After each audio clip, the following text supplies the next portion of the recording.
누가복음 2장 8절입니다. 그 지역에서 목자들이 밤에 들에서 지내며 그들의 양떼를 지키고 있었다. 그런데 주님의 한 천사가 그들에게 나타나고 주님의 영광이 그들을 두루 비치니 그들은 몹시 두려워하였다. 천사가 그들에게 말하였다. 두려워하지 말아라.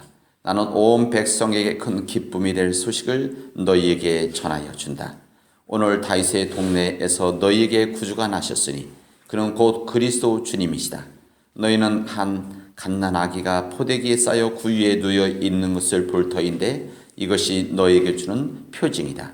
갑자기 그 천사와 더불어 많은 하늘 군대가 나타나서 하나님을 찬양하며 말하였다. 더없이 높은 곳에서는 하나님께 영광이요 땅에서는 주님께서 좋아하시는 사람들에게 평화로다. 아멘. 그럼 잘 지내셨습니까? 예, 오늘 비가 오네요. 이 비는 우리에게서는 단비인데, 이 단비가 이 대지를 좀 적셔서 좀 메마른 땅을, 거기에다 또 메마른 우리 심령들을 정말 좀 풍성히 만들 수 있는 귀한 시간들이 되어지면, 우리 비가 되어지면 좋겠습니다. 우리들은 예수님의 길을 걸어가면서 예수님 발자국을 찾아가고 있습니다. 여러분, 제가 예수님 발자국 이미 다 찾아놓은 게 아니라 저도 찾아가고 있습니다. 여러분들이 저에게도 한번 알려주시고 또 여러분의 귀한 생각 저에게 나눠주신다면 정말 귀한 시간이 되어질 것이다 생각이 되어집니다. 여러분, 이번에 우리 예수님 발자국을 찾으면서 예수님 발자국을 찾으면서 이런 생각을 했습니다. 우리가 이번에 예수님에 대한 삶과 말씀과 복음과 예수의 정신이 모든 모자이크를 찾아 나가는 거구나. 이 모자이크 하나씩 찾아서 예수님이라고 하는 한 그림을 만들어서 우리가 닮으려고 하고 배우려고 하는, 그래서 우리 삶들이 정말 믿음 안에서 복된 삶을 만들어 나가려고 하는 정말 믿음의 작업이다, 이런 생각을 해봅니다. 이 예수님 발자국은 우리들이 지식을 배우는 것은 아닙니다. 우리들이 예수님 지식을 배워서 이거 알아서 이게 중요한 것이 아니라 이 예수님에 대한 발자국 지식을 우리 안에서 우리 또한 만들어가는 있는 시간들이 되어지면 좋겠다 생각이 되어집니다. 여러분, 링컨이 이런 이야기를 한 적이 있습니다. 나이 40부터는 자기 얼굴에 대하여 책임을 지어야 된다, 이런 이야기를 한 적이 있습니다. 아니, 얼굴이 잘생기고 못생기고 이런 문제가 아니라 40부 정도부터는 자기 걸어온 삶의 모습이 당겨져 있고 그 얼굴이 이쁘고 못생기고 이런 차원이 아니라 그 40년이 지나면은 내 얼굴이 만들어진다는 겁니다. 더욱이 우리 얼굴은 우리들의 마음 상태를 그대로 알려줍니다. 얼굴을 얼꼴이다. 이 얼꼴에서 나온 말이다, 이런 이야기 하지 않습니까? 얼꼴. 얼이라고 하는 것은 이 정신, 마음이고 꼴이라고 하는 것은 우리의 형태, 모습, 이런 쉐입, 이런 부분이죠. 그래서 우리의 마음 상태가 그대로 얼굴에 드러나게 되어져 있고 우리 인생이 드러나게 되어져 있다는 겁니다. 그래서 이 얼굴은 감출 수가 없습니다. 여자분들이 화장하면 감출 수 있다고 생각할지 모르지만은, 남자들이 멋있게 옷 입으면 할 수 있다고 생각할지 모르지만은, 얼굴은 절대 그렇지를 못합니다. 여러분, 이 얼굴에 나타나는 이것은 이쁘다는 차원과 좀 다르고, 성형수술한 거는 다르고, 이 성형수술에서 이쁘게 만들 수는 있는데 얼굴을, 좋은 얼굴을 만들 수 있는 것은 아닙니다. 여러분, 그 얼굴 중에 한 모습이 기쁨입니다.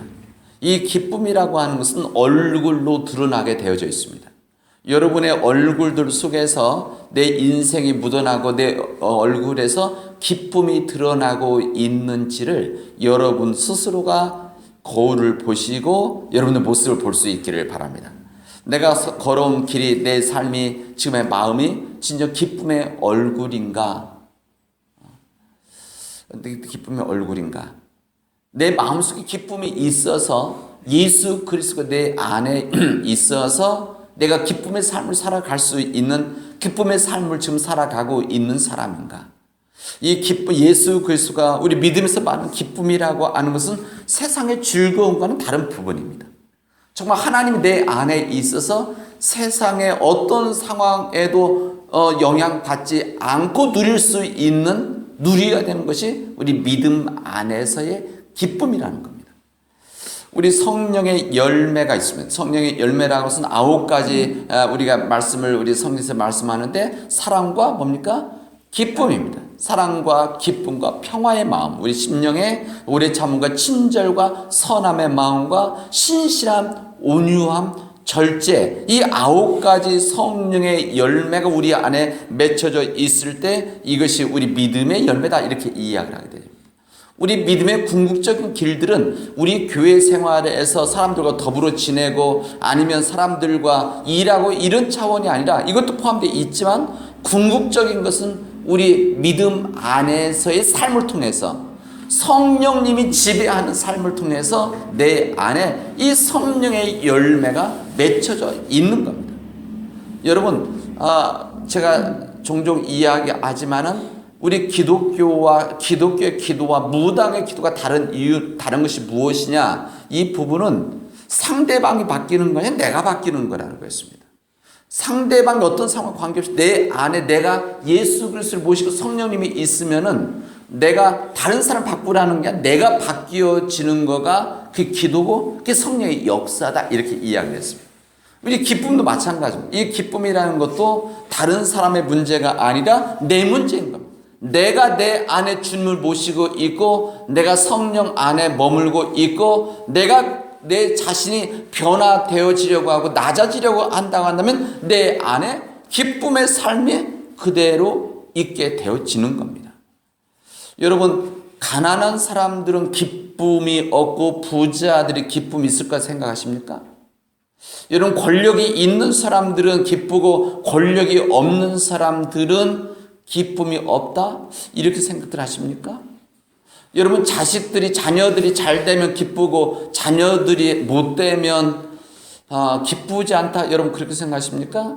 여러분 아시다시피 절대 그렇지 않습니다. 여러분, 요즘 이런 생각도 해봅니다.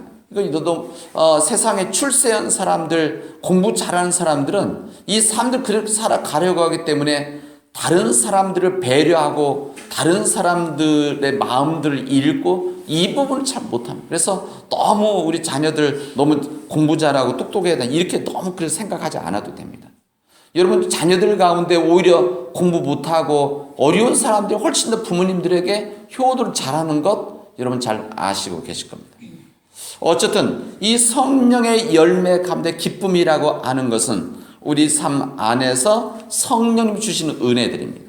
이 성령님이 주시는 은혜, 성령의 열매라고 하는데, 이것은 정확히 말하면 성령의 열매를 가지고 있는, 성령의 인도한 사람들, 성령에 속한 사람들이 얻어야 되는 열매들이다, 이렇게 말할 수도 있습니다.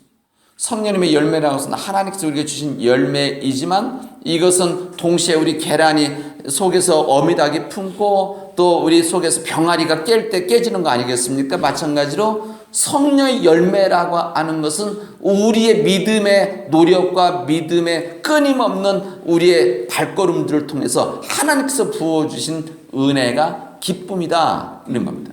여러분, 기쁨이 없는 삶, 내 안에 기쁨이 없다면 이것은 우리 자신들을 부끄러워해야 되는 겁니다. 예수님을 믿고 있는 한 그런 겁니다.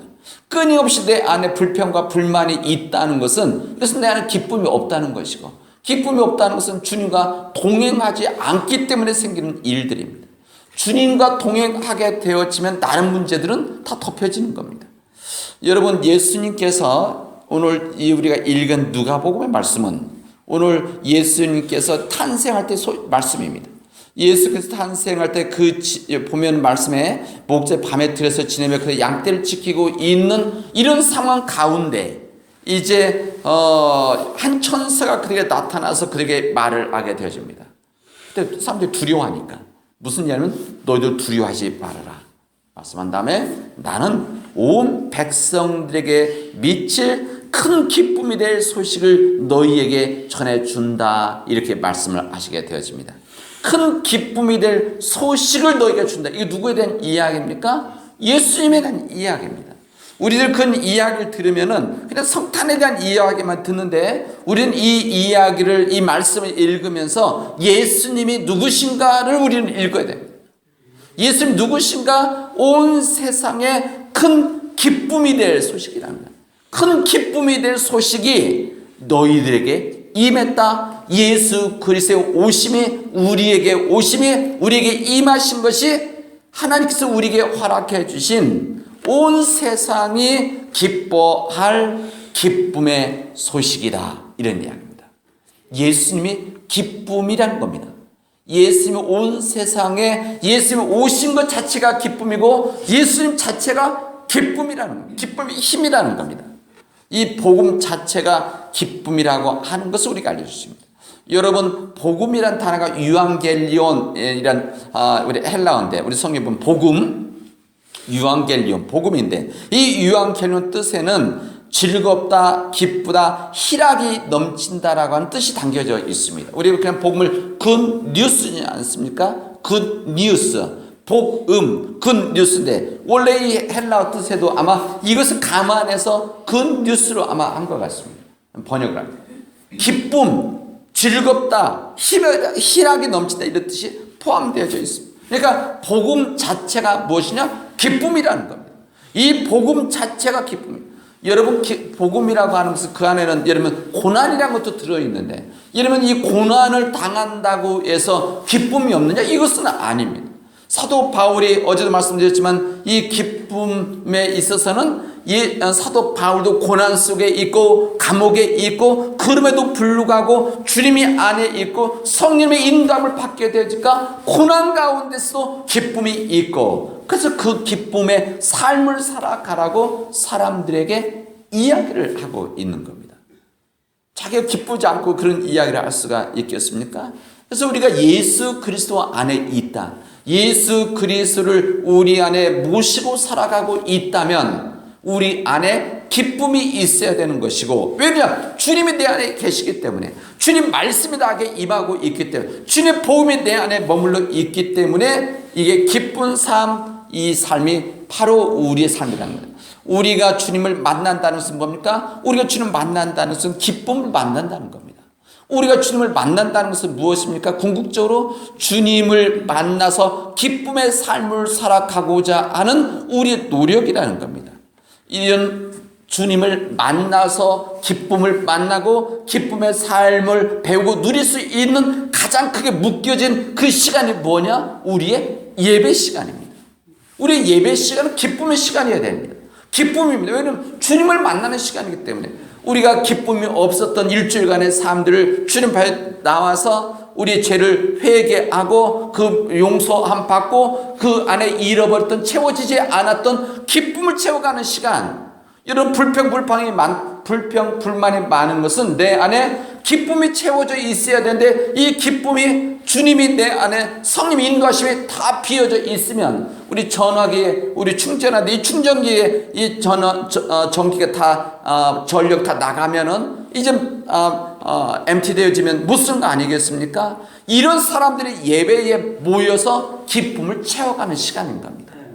그래서 그 기쁨을 채워서 다시 세상으로 나가는, 세상에 나가서 기쁨의 삶을 누리고 또한 뿐만 아니라 기쁨의 삶을 전할 수 있는 사람들이 우리 믿는 사람들이라는 겁니다. 그렇지 않습니까?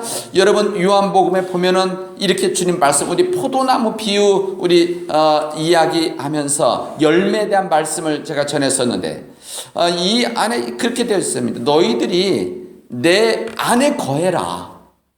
너희들이 내 안에 거하는 것은, 내가 이런 말을 하면서 그 본문 다음에 보면은 이런 말을 하는 것은 내 뭐가 기쁨이 너희들에게 넘치게 하려는 것이다, 이렇게 말씀하십니다. 주님이 그렇게 말씀하시는 것은 이 포도나무 이야기를 통해서 우리 안에 많은 열매를 맺어야 된다, 주님께 붙어 있어야 된다, 이것은 주님이 내 안에 있어야 되는데, 이 말씀하시고 나서 내가 이러한 말을 하는 것은 너희 안에 기쁨이 넘치게 하려는 것이다, 이렇게 이야기합니다. 우리가 주님 안에 거하면 어떤 일이 이루어지는가? 주님 안에 붙어서 무슨 우리 안에 기쁨이 넘치게 되어진다는 겁니다. 주님의 기쁨이 우리 안에 있게 되어진다. 그리고 그 안에 뭐라고 되어 있는가 하면은 참으로 귀한 말씀 이번에 이제 읽으면서 묵상하면서 있는데 주님 안에 거한 많은 열매를 맺는다고 했습니다. 이것이 우리가 기쁨을 넘치게 하려는 것인데 주님 말씀대로 한다면 내 안에 이 기쁨의 열매가 넘치게 할 수도 있겠구나, 넘치게 하시고자라고 하는 하나님의 뜻이 담겨져 있겠구나 생각이 되어집니다. 여러분 데살로니가전서 2장 20절 마지막 절에 보면은 이런 말씀이 있어요. 여러분들이야말로 우리의 영광이요 기쁨입니다, 이렇게 이야기를 하십니다.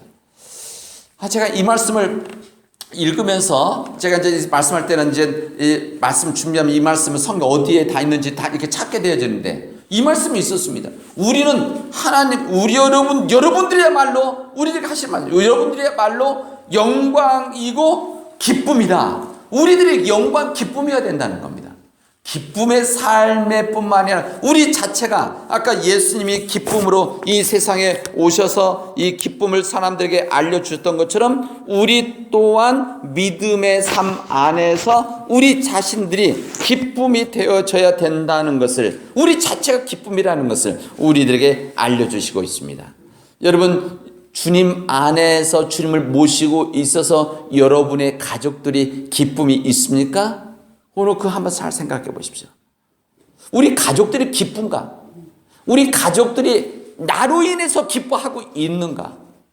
내 삶이 항상 찌그러져 있고 내 마음속에 무언가 비어 있고 내 마음속에 불평과 불명이 있어서 혹시 내 가족들이 혹시 그렇게 살아가고 있는 것은 아닌가?